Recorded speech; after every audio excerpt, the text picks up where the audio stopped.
Battle through the heavens के एक और न्यू वीडियो में आपका स्वागत है।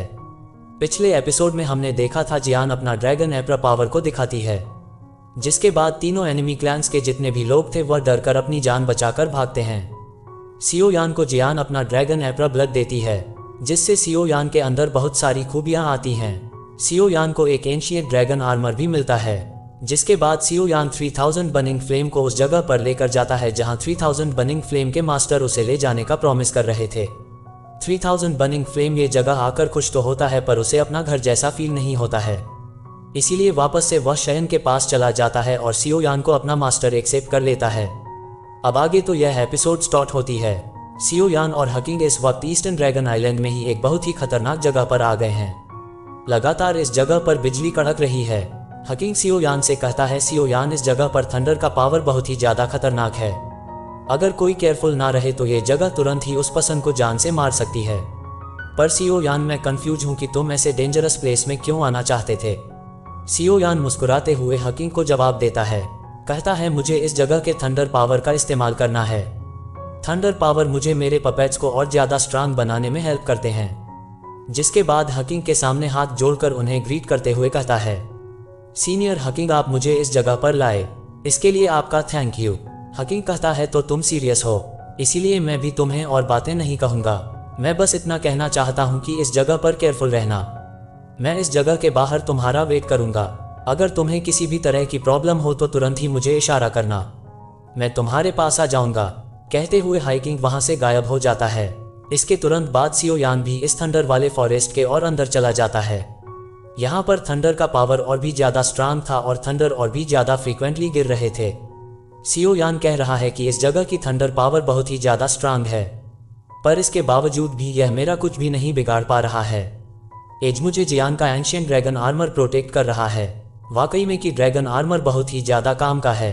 जिसके बाद तुरंत सियो यान ट्रेनिंग करने के लिए बैठ जाता है और अपने 11 डीमन पपेट और स्काईमन पपेट को समन करता है। यह 11 पपेट तुरंत ही आते हैं और फिर एक फॉर्मेशन बनाकर बैठ जाते हैं। इन पपेट्स का commander obviously sky demon puppet था, जो कि बीच में बैठकर फिर थंडर पावर अब्सॉर्ब करने लगता है। इसके बाद बाकी के 8 डीमन पपेट भी थंडर पावर अब्सॉर्ब करने लगते हैं। जोरदार बिजली पे बिजली कड़कने लगती है। यहाँ पर इन लोगों के इस थंडर पावर को अब्सॉर्ब करने से सभी लोगों की पावर बढ़ने लगती है। स्काईमन पपेट, जो कि बहुत ही ज्यादा डैमेज हो गया था, उसकी इंजरीज धीरे धीरे करके ठीक होने लगती है, पर यह प्रोसेस बहुत ही ज्यादा लंबा चलने वाला था। सियो यान देखता है कि चीजें काम कर रही है, देखकर खुश हो जाता है। सियो यान कह रहा है, यहाँ पर बिजली इतनी ज्यादा है कि मेरे बाकी के डीमन पपेट भी इन थंडर को अब्सॉर्ब करके स्काई डीमन पपेट में इवॉल्व हो सकते हैं। वहीं जो मेन स्काई डीमन पपेट है उसकी पावर भी बहुत ही ज्यादा बढ़कर द जोन के 8 या 9 स्टार पर पहुंच सकता है। और अगर ऐसा हो जाता है तो मेरी फाइटिंग पावर बहुत ही ज्यादा बढ़ जाएगी और फ्यूचर में मुझे किसी की भी हेल्प लेने की भी जरूरत नहीं पड़ेगी। पर सबसे ज्यादा इंपॉर्टेंट, मुझे मेरी स्ट्रेंथ को बढ़ाना होगा। जिसके बाद सियो यान कुछ हैंड साइंस करता है और उसके बाद अपना कल्टीवेशन स्टार्ट करता है। सियो यान यहाँ पर अपने हेवनली फ्लेम्स की ताकत से थंडर की ताकत को अब्सॉर्ब करने वाला है, जिससे ये नेचर एनर्जी अब्सॉर्ब करके वह भी अपने ताकत को बढ़ाकर और दूसरे स्टार में एडवांस करेगा। सियो यान ऐसा इसीलिए भी कर सकता है क्योंकि अभी अभी जियान को जियान का ड्रैगन ब्लड मिला है, तो जितना सियो यान पावर अब्सॉर्ब करेगा उतना ज्यादा जल्दी सियो यान की पावर इंक्रीज करेगी। सियो यान का फ्लेम यहाँ थंडर को भी चार्ज कर रहा है, जिसकी वजह से जो थंडर लाइटनिंग जो थोड़ी कमजोर थी वह भी और भी ज्यादा स्ट्रांग हो जाती है। जिसके बाद पपेट्स तो और भी ज्यादा तेजी से ताकतवर और हील होने लगते हैं। ट्रेनिंग इसी तरह से लगातार चलती है और देखते ही देखते आधा महीना बीत जाता है। सियो यान की ताकत पहले से ज्यादा बढ़ गई है।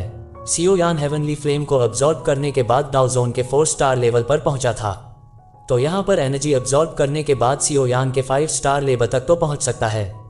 सियो यान की इस ट्रेनिंग से वहां पर बहुत बड़ा तूफान बन चुका है और सियो यान के 8 डीमन पपेट भी इवॉल्व होकर स्काई डीमन पपेट बनने वाले हैं। सियो यान की इस ट्रेनिंग से जोरदार बादल गरज रहे हैं, बिजली और ज्यादा तेज हो गई है। सियो यान द जोन के 5 स्टार पर ब्रेक थ्रू करने वाला है। एक साथ फिर बहुत सारी लाइटनिंग एनर्जी सियो यान के बॉडी में एंटर करने लगती है, जिससे सियो यान की बॉडी लाइटनिंग से चमकने लगती है और फिर थोड़ी देर बीतता है और हम देखते हैं आसमान क्रैक हो जाते हैं। सियो यान था उसके 5 स्टार पर ब्रेक थ्रू कर जाता है। धमाके होते हैं। सियो यान अपनी इस न्यू पावर से खुश हो जाता है, कहने लगता है अब मेरी इस पावर से मैं होल ऑफ सोल के उस 8th या 9th यानोन को अकेले ही संभाल सकता हूँ। जिसके बाद शयन अपने पपेट्स को देखता है। सियो यान का स्काई डीमन पपेट पूरी तरह से ठीक हो गया था और आर्थ डीमन पपेट अपग्रेड हो गए थे। सियो यान खड़ा हो जाता है और भी ज्यादा खुश हो जाता है। कहता है एक के साथ डबल खुशियां मेरे पास आ गई। आज का तो मेरा दिन बहुत ही ज्यादा बढ़िया रहा। लेकिन सियो यान को कुछ बहुत ही खतरनाक एनर्जी फील होती है। सियो यान तुरंत ही नीचे पानी की ओर देखता है, जहां से उसे पर्पल एनर्जी दिखाई देती है। सियो यान देखकर साउट कहता है ये तो एक बहुत ही स्ट्रांग डीमन एनर्जी है। ध्यान से देखता है, फिर कहता है क्या मैं इसे गलत समझ रहा हूँ। लेकिन फिर उसे एक बहुत ही खतरनाक डरावनी फीलिंग आती है। सियो यान तुरंत ही अपने पपेट्स को अपने स्टोरेज रिंग में रखता है और तभी देखता है पानी के अंदर से एक बूढ़ा आदमी सियो यान की ओर ही उड़ता हुआ आ रहा था। पर इससे ज्यादा खतरनाक बात, उस बूढ़े आदमी के पीछे बहुत सारे स्नैक बीस्ट अटैक करने के लिए बढ़ रहे थे। सियो यान ये चीज देखता है, घबराता है, तुरंत ही बिना कोई भी समय गवाए भागता है। सियो यान 10,000 लाइटनिंग मूवमेंट टेक्निक का इस्तेमाल करके उतना तेज भाग रहा था, पर यहाँ पर यह जो बूढ़ा आदमी है वह उस चयन को भी हरा देता है। ऐसा लगता है जैसे वह भी कुछ इसी तरह की सिमिलर टेक्निक का इस्तेमाल कर रहा है। चयन भागता है और फिर रुकता है तो देखता है कि वो जो डीमन बीस्ट है वह तो उस ओल्ड मैन का पीछा कर रहा है। पर तब हम देखते हैं वो ओल्ड मैन भी अब उन बीस्ट से फाइट करने लगता है। सबसे पहले वह अपने धांसू मूव्स दिखाता है, बीस्ट के ऊपर अटैक करता है। बीस्ट उसके ऊपर अटैक करते हैं तो वह उन्हें चकमा दे देता है। वह उन बीस्ट से बच जाता है। चारों ओर से यह बीस्ट जब उसके ऊपर हमला करने लगते हैं, जंगलों में वह भागने लगता है। भागते भागते वह स्पेस पावर का इस्तेमाल करता है, पोर्टल खोल के भागता है, पर वह बीस्ट उस पोर्टल के अंदर भी उसका पीछा करने लगते हैं। मतलब इन बीस्ट से स्पेस में जाकर बचा नहीं जा सकता है। जो भी हो, पर यह पसंद बहुत ही तेज स्पीड से इन बीस्ट से बच रहा था और चयन भी इसके कमाल के मूव्स को देखकर हैरान रह गया था। काफी देर तक ये चीज चलता है, पकड़म पकड़ाए चलती है। जब यह ओल्ड मैन देखता है कि उसका कोई भी टेक्निक इन बीस्ट के सामने काम नहीं आ रहा है, तब फिर वह भागते हुए इन सारे बीस्ट को सियो यान की ओर ले जाता है और चिल्लाते हुए कहता है लड़के क्या तुम मेरी मदद करना चाहोगे। सियो यान ये चीज देखकर घबराता है, कहता है अरे अरे आप मेरे तरफ क्यों आ रहे हैं। सियो यान भागता है, कहता है मैं आपकी कोई मदद नहीं कर सकता हूँ। पर यह पसंद सियो यान से भी ज्यादा स्पीड से भाग सकता था और हम देखते हैं पलक झपकते ही उस शिवयान के सामने आ जाता है। उसके बाद वह उस सियो यान से आगे चला जाता है। ओल्ड मैन कहता है लड़के ये सब कुछ तुम्हारी ही वजह से हो रहा है। अब तुम इन बीच से लड़ना क्यों नहीं चाहते हो, मेरी मदद करो वरना हम लोग दोनों इस जगह पर मारे जाएंगे। सियो यान कहता है मैं क्यों मदद करूं, मेरे वजह से कुछ भी नहीं हुआ है, मैं तो उस जगह पर बस प्रैक्टिस कर रहा था, मेरी इसमें कोई भी गलती नहीं है, आपने जरूर कुछ ना कुछ किया है। सियो यान इस ओल्ड मैन से बातों ही बातों में लड़ रहा था। इन लोगों की बातें सीरियस थी पर हम लोगों को मजाक की तरह लग रही थी क्योंकि यह लोग एक दूसरे के ऊपर इल्जाम पे इल्जाम लगाए जा रहे हैं। सियो यान भागने लगता है, कहता है आप अपनी स्ट्रेंथ देखिए और मेरी स्ट्रेंथ देखिए, आप मेरे जैसे यंगर जनरेशन को इनसे फाइट करने के लिए कह रहे हैं, मैं इनसे नहीं लड़ सकता हूँ, आप ही इन्हें संभालिए, मैं भाग रहा हूँ। कहते हुए सियो यान वहां से भागने लगता है।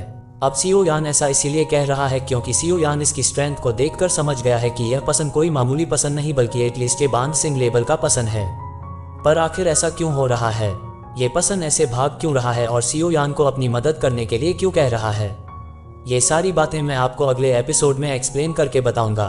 तो दोस्तों इस एपिसोड में तो इतना ही। आई होप आपको यह एक्सप्लेनेशन पसंद आया होगा। अगर वीडियो पसंद आया है तो इसके ऊपर एक लाइक जरूर कर देना। पिछला एपिसोड नहीं देखा है तो चैनल पर जाकर चेक करना, अपलोड कर दिया गया है। और अगर आपको ये डिटेल एक्सप्लेनेशन पसंद आया है तो इसके ऊपर एक लाइक एक कमेंट करके बताना। और चैनल को सब्सक्राइब नहीं कर रखा है तो सब्सक्राइब करके बेल आइकॉन जरूर से ऑन कर लेना। नेक्स्ट एपिसोड आपके लिए मैं कल सुबह से चैनल पर अपलोड कर दूंगा जिसमें आगे की कहानी और भी ज्यादा डिटेल में आपके लिए एक्सप्लेन करी जाएगी। तो मिलता हूँ मैं आपसे नेक्स्ट वीडियो में, तब तक के लिए take care, bye bye and thanks for watching.